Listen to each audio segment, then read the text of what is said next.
Good morning, I'm Abheudaya Shrestha, and these are the headlines of the hour.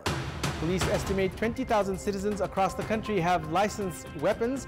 The government lacks exact data. Risk may arise regarding internal security. 961 billion rupees enters Nepal in remittance in the 8 months ending mid-March. Both import and export decline. Deposits increase at banking and financial institutions. Israel approves the opening of 3 humanitarian routes into Gaza to allow more aid into the territory, a few hours after U.S. President Joe Biden and Israeli Prime Minister Benjamin Netanyahu hold a telephone conversation. And host Nepal A currently clashing against Ireland Wolves in the second match of the 3-match one-day series. Nepal bowling first after winning the toss. The Ministry of Home Affairs issues licenses to citizens to keep weapons. However, the ministry itself doesn't have data on how many licenses it has issued. There is legal provision for citizens to acquire license for weapons for personal security. The district administration offices under the Home Ministry provides licenses for weapons. However, these offices not having data on licensed weapons and not knowing how many weapons have entered the country illegally have posed risks in the internal security of the country. To keep track of the weapons, the state issues licenses, renews them from time to time, and also calls for the return of the weapons in special circumstances. Despite this, the state does not have the data on weapons that have been issued licenses, while it also does not know how many weapons have entered the country illegally. Prior to the elections of the House of Representatives and the Province Assembly held in 2022, the security institution of the country had urged citizens with licensed weapons to turn them in. Only 10,575 people across the country submitted their licensed weapons then. Those weapons were returned to their owners after the elections. 7,400 people have received licenses for weapons from the Kathmandu District Administration Office alone, and among them, around half the number have not renewed their weapons. It is not known who have these weapons and for what purpose they are being used. 2 security guards of medical entrepreneur Durga Prasai were arrested at the Supreme Court premises carrying semi-automatic rifles on 18th of March last month. The Supreme Court has issued a directive to carry out investigations on who provided the licenses some 5 years ago to carry these rifles that can cause a huge accident. Officials at the Home Ministry estimate that there are more than 20,000 licensed weapons across the country. Police say that these should be searched for at the earliest. Some illegal weapons have been confiscated by the police from time to time. According to police data, 19,087 weapons were confiscated across the country in the past 15 months. Since last mid-July, 288 weapons were confiscated and 207 individuals were arrested. The Commission for the Investigation of Abuse of Authority, CIAA, has filed cases against 32 individuals, including former Minister for Culture, Tourism and Civil Aviation, Jivan Bahadur Shahi, for their alleged involvement in corruption during the procurement of wide-body aircrafts for the Nepal Airlines Corporation. The CIAA has claimed corruption of 1.47 billion rupees in the procurement of the 2 wide-body aircrafts for the corporation. Of those filed cases against by the anti-graft body, 24 are Nepali nationals, 6 are foreigners, and 2 are procurement companies. With former Tourism Minister Jivan Bahadur Shahi, cases have been filed against former Secretaries Shishir Kumar Dhungana and Shankar Adhikari and former Managing Director of the corporation Sugat Ratna Kansakar. Meanwhile, the list of defendants also includes officiating Joint Secretary of the Ministry of Tourism Buddhi Sagar Lamichane alongside members of the erstwhile Operators Committee Teknath Acharya, Niman Nuru Sherpa, Rishiram Pandey, Achyut Raj Pahadi, Jivan Prakash Sitaula, and erstwhile Director Ramesh Bahadur Shah. Former Minister Shahi is a member of the Karnali Province Assembly and also the former Chief Minister. He was appointed the Minister for Tourism from Nepali Congress during the second prime ministerial term of Pushpakamal Dahal. According to the CIAA, cases have not been filed against former ministers Jitendra Narayan Dev and Dilnath Giri, who were drawn into investigations into the scam because of no evidence. Citing failure in ensuring required awareness in the procurement process, the Public Accounts Committee of the Parliament had recommended for actions against erstwhile tourism ministers Jitendra Narayan Dev, Jivan Bahadur Shahi and Rabindra Adhikari. The committee had also recommended for actions against former secretaries of the ministry Prem Kumar Rai, Shankar Prasad Adhikari and then Secretary Krishna Prasad Devkota and head of the procurement department, then Managing Director Sugat Ratna Kansakar.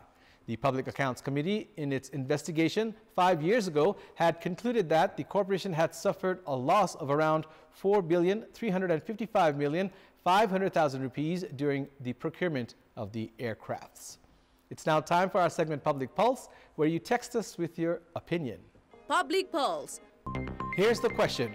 Why has the CIAA issued clean chits to a few individuals in the wide-body procurement case against whom actions were recommended by the Public Accounts Committee? Your options are A, abuse of authority, B, inadequate evidence, and C, no involvement. The voting is on. Type NEWS, select your option A, B, or C, and send it to 34001 to share your opinion with us. Only 2 bills have been endorsed in 2 months of the winter session of the Parliament, which is also taken as the session of bills. On the day the session had begun on 5th of February, Prime Minister Pushpa Kamal Dahal had announced that as many bills would be endorsed as possible. With the conclusion of the session approaching near, the government is not likely to put forward more bills. With important bills related to transitional justice, civil service and education yet to be endorsed, the province governments have not been able to perform in an efficient manner. A total of 25 bills are under study at the Parliament and the committees. However, delay from the government and the committees mean there are no signs of these bills being endorsed. In the 15 months of the House of Representatives, 3 bills have been endorsed. 9 bills are under study at the House of Representatives. Of them, preparations are underway to move 2 bills to committees after concluding principal-level discussions. 2 bills are under study at the National Assembly, while 14 are being discussed upon at the parliamentary committees.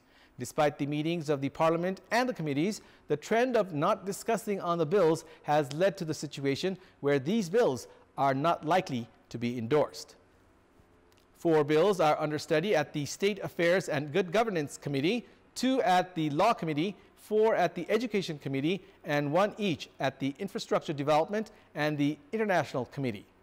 At a time when much of the winter session should have been spent on discussions on the bills, parliamentarians have been spending time in the 0 and special hours of the Parliament meetings. The government has not been able to hold discussions on the bills registered at the Parliament. Parliamentarians of the ruling parties have accepted the delay in formulation of laws because of their other commitments. They have also not been able to apply pressure on the government.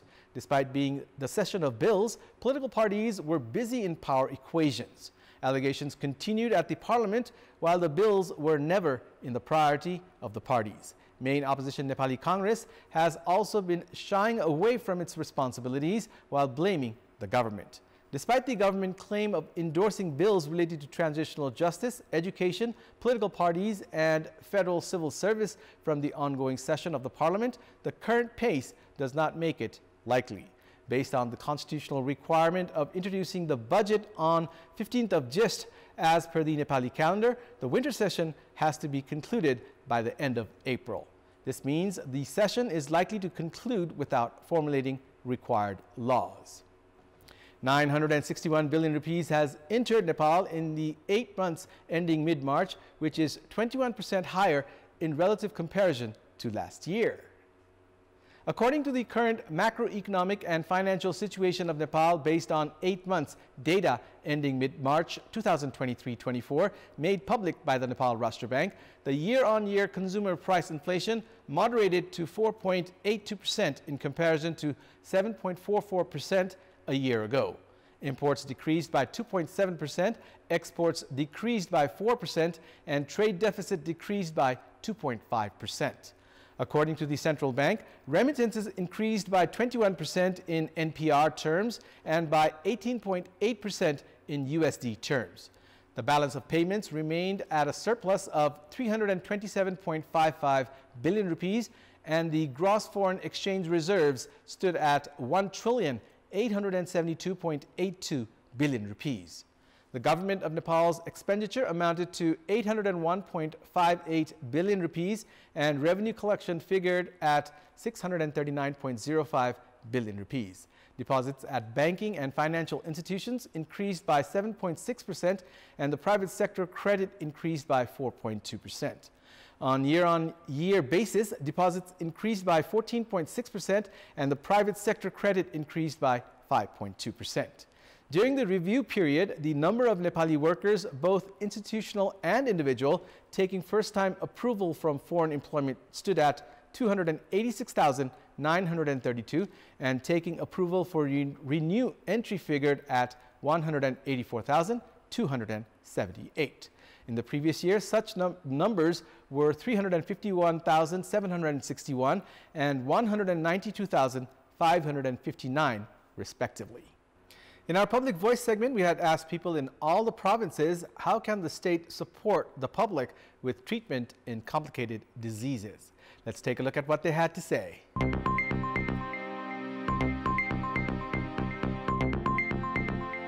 रोगी मानिसलाई अब सरकारले आफ्नो स्वामित्वमा लिएर उनीहरुलाई आवश्यक पर्ने उनीहरुलाई बाँचुन्जेल आवश्यक पर्ने स्वास्थ्य सेवा सम्बन्धी सुविधाहरू दिएर पैसा त अहिले छुट्टा छ दिने गरेछ तर त्यो पैसा मात्रै दिएर भएन नि उचित जनशक्ति पनि हुनु पर्यो त्यसको लागि यहाँ स्थानीय स्तरमा उचित प्रविधि हुनु पर्यो समान हुनु पर्यो राज्यले यस्तो बरु स्वास्थ्य बीमा मार्फतै उहाँहरुलाई चाहिँ जस्तै 10 लाख 15 लाख सम्मको एउटा प्याकेज राखेर चाहिँ यदि यो गर्दियो भने भोलिको दिनमा पक्कै पनि यो सेवाग्राहीहरुलाई चाहिँ धेरै सहज हुने थियो जनतालाई थाहा नै छैन कि हामीलाई सरकारले राज्यले 1 लाख को छुट दिएको छ भन्ने कुरा कति जनतासम्म त पुगेको पनि छैन सो त्यो विचारमा पनि कति प्रचार प्रसार गर्ने हो कि निशुल्क सेवा दिनुपर्ने हो राज्यले अहिलेको बिमालाहरू थप व्यवस्थित गर्नुपर्छ भरिसक निशुल्क गर्ने सरकारले गर्दै राम्रो एउटा विशेष कोषको स्थापना गरेर राज्य मातहतबाट केरेकै त्यस्तोलाई सेवा दिएदेखि यो घुमेर हिँड्ने दुनियाँभरि गर्ने सिफारिस दिएर व्यापारीको दोकान आउने विषयहरूले पनि बन्द गर्थे राज्यले त्यस्ता व्यक्तिलाई पहिचान गरे तिनीहरूलाई फ्री उपचार गरिदिनु पर्यो उहाँहरूलाई सरकारले 100 मा 50% जति सरकारले हेर्नु पर्यो घुम्ती शिविरहरू सञ्चालन गर्नु पर्यो र उपचारमा विशेष छुटको व्यवस्था गर्नु पर्यो प्रत्येक वडाहरुमा परीक्षण गर्ने मसिनहरू ल्याबहरू भइदियो भने अलि बिरामी हुने बित्तिकै मान्छे आफ्नो नजिकको स्थानमा सम्म त जान सक्छ नि तिनीहरूलाई उपचारको लागि छुट्टै कोष बनाइदिनु पर्यो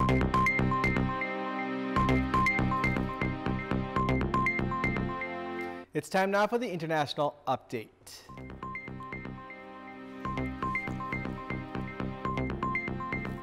Israel says it has approved the opening of 3 humanitarian routes into Gaza to allow more aid into the territory. The Erez Gate in northern Gaza will be temporarily reopened for the first time since the start of the war. Ashdod port will be opened for humanitarian deliveries, and more aid from Jordan will be allowed to enter via the Karim Shalom crossing. Israel approved the opening of 3 humanitarian routes into Gaza hours after U.S. President Joe Biden told Israel's Prime Minister Benjamin Netanyahu the situation in Gaza was unacceptable. According to a readout of a phone call between Biden and Netanyahu, the U.S. President warned that Israel must take steps to prevent civilian harm and humanitarian suffering if it wanted to maintain U.S. support.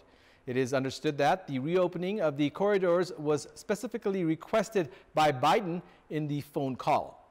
The two leaders held the call after 7 World Central Kitchen aid workers were killed last Monday.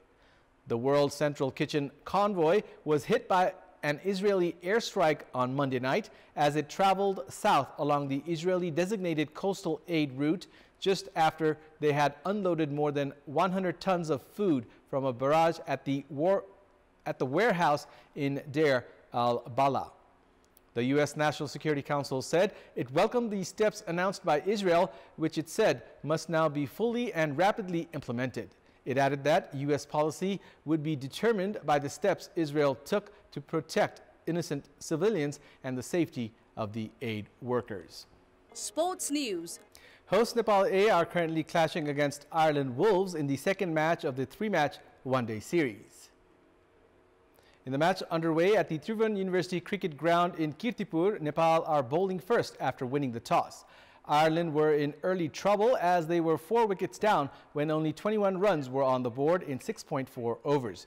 According to a recent score, Ireland have scored 102 runs in 24 overs, losing 7 wickets.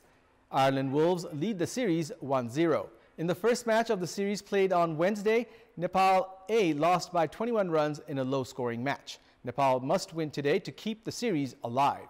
If Ireland win today, they will win the 3-match one-day series with a match in hand. Ireland had won the 3-match T20 series 2-1 against Nepal. Nepal are up against Abheudaya in the last group stage match of the SMS Friendship T20 Cup Triangular Series ongoing in India. The match is scheduled to kick off at 2:45 p.m. Nepal time. Team Nepal, under the captaincy of Rohit Paudel, will take on Abheudaya, who are led by Vishnu Solanki. The Nepali national cricket team, which is on a tour of India in preparation for the upcoming ACC Premier Cup and the ICC T20 International World Cup, have already booked a spot in the final of the Triangular Series, winning all 3 matches. Meanwhile, Abheudaya have already crashed out of the series after losing all 3 matches. Abheudaya will be playing for pride today against Nepal. Nepal will clash against Gujarat Cricket Association this Sunday in the final of the SMS Friendship T20 Cup Triangular Series. Machindra Football Club advanced into the finals of the 8th edition of the Virat Gold Cup football tournament, edging past India's Sikkim Dragon 1-0. In the semi-final played at the Shahid Stadium in Biratnagar yesterday, Ayush Galan scored the deciding goal of the match in the 94th minute to send Machindra Football Club into the title decider. Galan scored the only goal of the match, making good use of the cross from substitute player Manish Dangi. Manish had entered the pitch in the second half, replacing Hesub Thapulia. Machindra Football Club will now face host Sangrila Morang Football Association in tomorrow's final. The winners of the Virat Gold Cup will bag a cash prize of 1.1 million rupees, while the runners-up will settle with 550,000 rupees. The best coach of the tournament, best goalkeeper of the tournament, and highest goal scorer of the tournament will receive 21,000 rupees each in prize money. Likewise, the player of the tournament will win a motorbike. That's all for the moment. Thank you for watching. Have a good day.